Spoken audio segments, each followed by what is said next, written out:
आज जयराम महतो का पहला विधानसभा में पहला भाषण हुआ और पहले भाषण में ही उन्होंने यह स्पष्ट कर दिया कि हम छात्रों के साथ, गरीब, मजदूरों के साथ और झारखंड के शोषित, शोषित, वंचित हर तबका के साथ हम झारखंड वासियों के साथ हैं।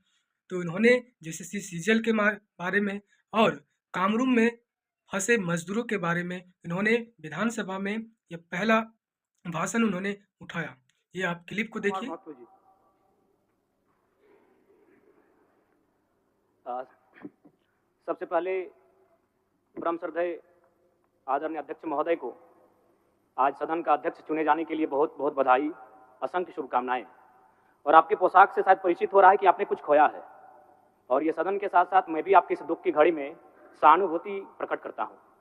अध्यक्ष महोदय, तमाम विपक्ष के साथियों ने विशेष बात को रखा कि जो सरकार होती है संभवतः उनसे अगर कुछ त्रुटि हो भी जाती है तो उसके बचाव में खड़ी अपने आप को पाती है। तो इसलिए अगर आप वास्तव में अगर झारखंड राज्य की समस्याओं से परिचय होना चाहते हैं तो आपको विपक्ष में बैठे और नए विधायक जो चुनकर आए हैं उन्हें आपको बेहतरीन अवसर देने का प्रयास करना होगा।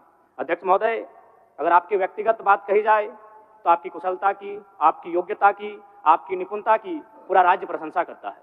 लेकिन हमें लगता है कि अपने व्यक्तिगत विषय से हटकर हमें आज राज्य के जो ज्वलंत मुद्दे हैं उन पर भी अपने ध्यान आकृष्ट करने की आवश्यकता है। अध्यक्ष महोदय, जो मैं झारखंड लोकतांत्रिक क्रांतिकारी मोर्चा अपने पूरे संगठन की ओर से आपको बधाई देता हूं और आपसे विशेष मांग करता हूं, चूंकि मैं जिन परिस्थितियों से यहां से चुनकर आया हूं, कहीं ना कहीं राज्य के शोषित वंचित लोगों की एक बहुत बड़ी अपेक्षाएं हैं।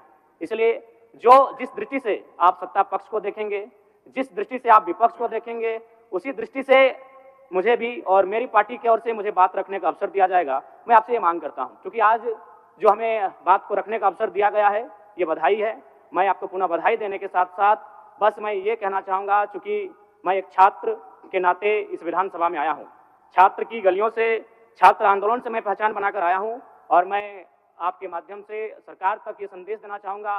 अभी सीरियल के मामले को लेकर झारखंड के लाखों अभ्यर्थी सड़कों पर हैं। आप सदन से बाहर एक बार उनसे मिले, वो आपके ही बच्चे हैं, इस राज्य के बच्चे हैं, और आप उनको संतुष्ट करें, आप उनसे मिलें, उनसे बातचीत करें और इस समस्या का निदान करने का प्रयास करें।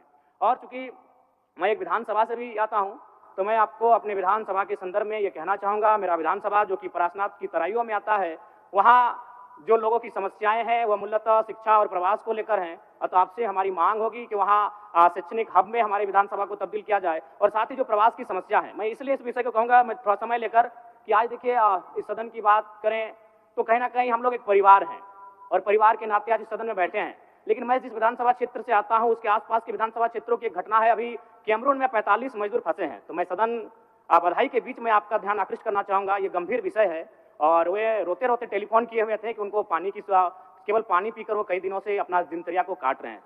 तो मैं आपसे चाहूंगा कि इस विषय को गंभीरता पूर्वक लें और उस दिशा में आगे बढ़ें, और इस राज्य का 24 वर्षों का ये राज्य, उस राज्य को हम लोग आगे कैसे लेकर जाएं, हमारी क्या भूमिका होगी, उसमें सदैव आपके साथ खड़े हैं। पुनः आपसे यही कहेंगे कि हमें समान अवसर दिया जाएगा अपनी बातों को रखने का। बड़ी उम्मीदों के साथ हम लोग यहाँ तक आए हैं। पुनः आपको माननीय अध्यक्ष चुने जाने पर बहुत बहुत बधाई, बहुत बहुत शुभकामनाएं। और साथ ही साथ आपने जो शायद अपने पिता को खोया है, पुनः उसके प्रति हम ढांढस, शोक, संवेदना व्यक्त करते हैं। धन्यवाद। जोहार। झारखंड के तमाम शहीदों को नमन, वंदन। जय झारखंड।